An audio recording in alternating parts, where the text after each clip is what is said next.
BlackBerry était autrefois le roi du téléphone intelligent. Research in Motion avait créé son précurseur, une pagette équipée d'un petit clavier qui permettait d'envoyer et de recevoir des courriels et des télécopies. Un appareil révolutionnaire qui séduit la classe d'affaires. Quand on avait un BlackBerry, on faisait partie d'un club select et les gens étaient tellement accros à leur BlackBerry qu'on parlait à l'époque de Crackberry. À son plus fort, l'entreprise ontarienne détient 1/5 du marché mondial des téléphones intelligents. En 2007, un adversaire de taille entre en scène. Ce qui a annoncé le décès de BlackBerry, c'est en 2007 quand Apple a dévoilé le iPhone et a critiqué les petits écrans, les claviers physiques qui ne marchaient pas très bien. The problem with them is really sort of in the bottom 40 there. It's this stuff right here.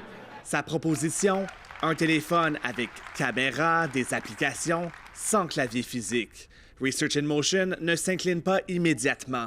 En fait, le fleuron canadien connaît 2 autres années de croissance avant de voir ses parts de marché fondre, pratiquement jusqu'à zéro. On s'est dit, nous avons le marché professionnel, le téléphone intelligent, c'est pour les gens d'affaires.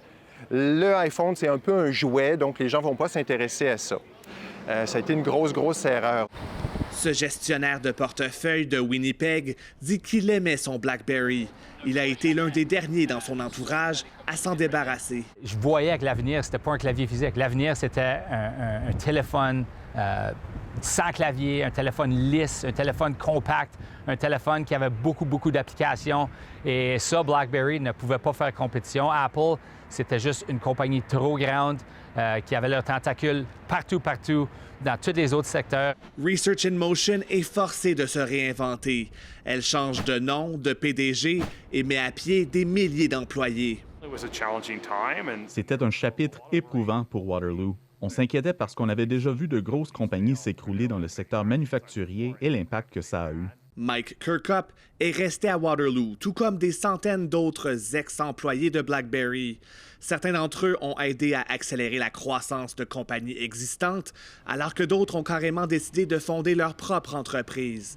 Chez Magnet Forensics, par exemple, le PDG, la majorité du conseil d'administration et bon nombre d'employés sont des anciens de BlackBerry. La jeune entreprise a fait son entrée en bourse cette année. Je crois que c'est un peu l'histoire cachée dans tout ça. Tous ces gens de BlackBerry mènent la prochaine génération d'entreprises.